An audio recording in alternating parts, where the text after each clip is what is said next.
Hi there, welcome back. Today's video is a little different than usual. It's going to be a two-part series, and it's going to be called Love Letter to MTurk Requesters. Basically, what it is just an opportunity for me and you to vent about things that we wish requesters understood or knew. So I have a two videos coming out that just discuss the things that annoy me and the things that I wish requested would know.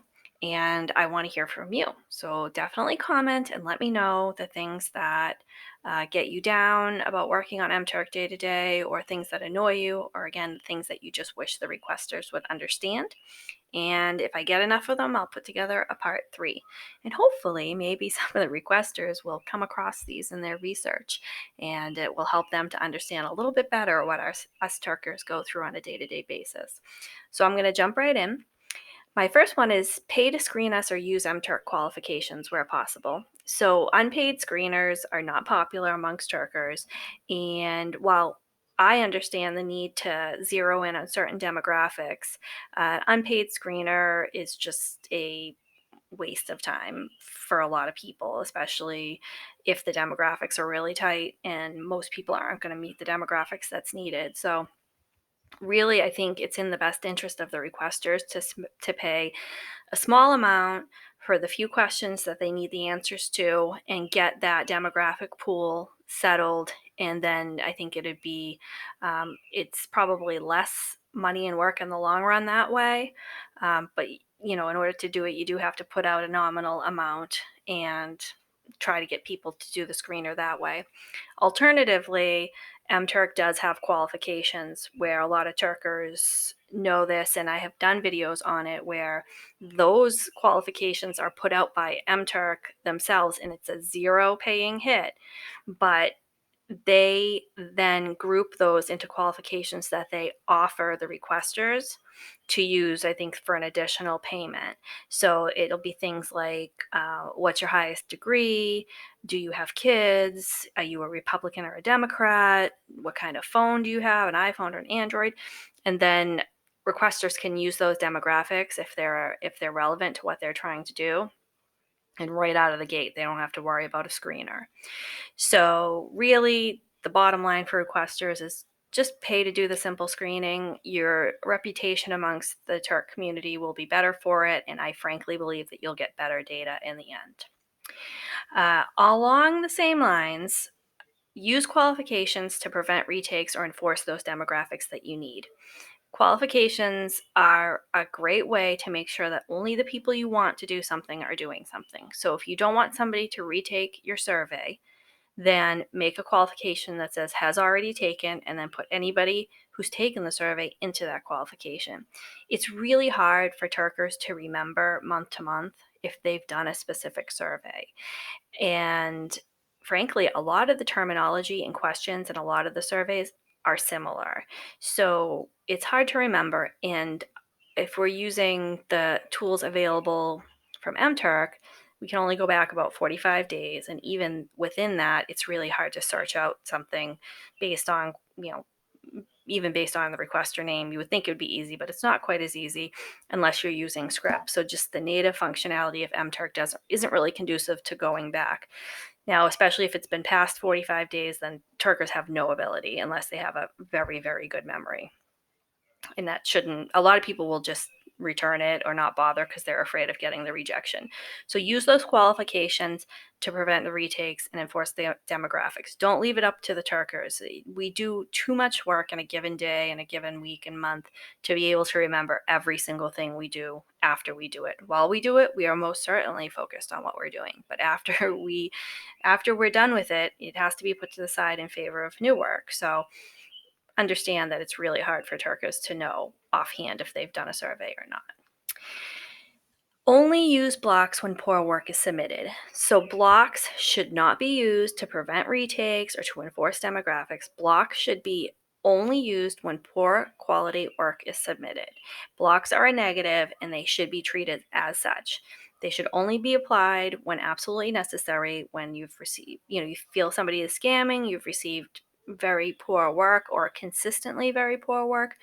But if you really just want to stop somebody for doing your work for other reasons, just use qualifications or whatever. Just don't use blocks. Blocks are bad. They affect people's accounts. And if you're not doing it to display that somebody is a less than ideal worker, then you're hurting that person in the long run. I mentioned this briefly, but a lot of Turkers use scripts, and I have videos discuss usage of scripts. And sometimes people will say that's against the terms of service. It's not against the terms of service. What is against the terms of service is to automate the completion of hits. Now, finding and accepting hits in an automated manner is not prohibited. Completing them is prohibited. There are people that are able to scrape websites and get data and then transfer that data into whatever form that requester wants in the hit. MTurk doesn't like that. And frankly, the majority of the people on MTurk don't have the skill set to write scripts and scrape data on the fly for a quick hit or even a batch that's going to go on for less than a week or so. Most of us don't have that capability. Some do, don't get me wrong, but some don't. And a lot of times when you see people say that they've made, $1,000 a week or whatever, there's a part of the population out there that can legitimately do this and they can, scrape data and all of that. But they're definitely teetering, I think, on the terms of service for MTurk. My personal opinion, don't come at me for that. I'm just stating my opinion. But most people who are using scripts to just grab hits and find hits, that's perfectly fine. So sometimes requesters freak at the talk of scripts, but there is definitely two camps around scripts. So keep that in mind. Rejections. Don't reject unless absolutely necessary. Don't reject because your survey glitched or you didn't set up your survey correctly or it didn't give correct codes at the end. All of those reasons that are frankly on you as the requester are not good reasons to reject people. Rejections hurt the individual Turker's account and it takes their approval rating down, which then doesn't allow them sometimes to accept work from other requesters if their approval rating isn't high enough. So unless somebody completely didn't follow the directions or they tried to scam you by putting in like bum data or whatever, if those things happened, fine, definitely reject. But don't reject because of survey glitches or anything on your end. Don't do it. You'll get a poor reputation within the community, and nobody will do your work in the long run. So again, it hurts the requester as well as the Turker. And then finally, regardless of what you've heard in the community, rejections can absolutely be reversed. They can be reversed within 30 days of the submission of the hit, and you as a requester or the requesters can reverse it yourselves. MTurk will not generally help you do that because you have the capability to do that from your own dashboard.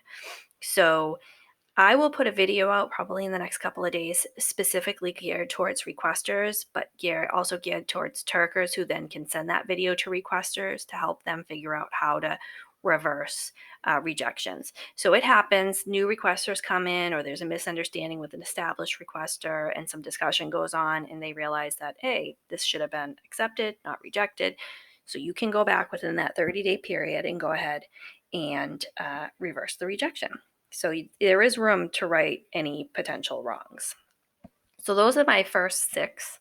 If you listen to part 2, I think there's an additional 5 or 6 there. And then as I said, please comment and let me know what you think. Thanks for watching.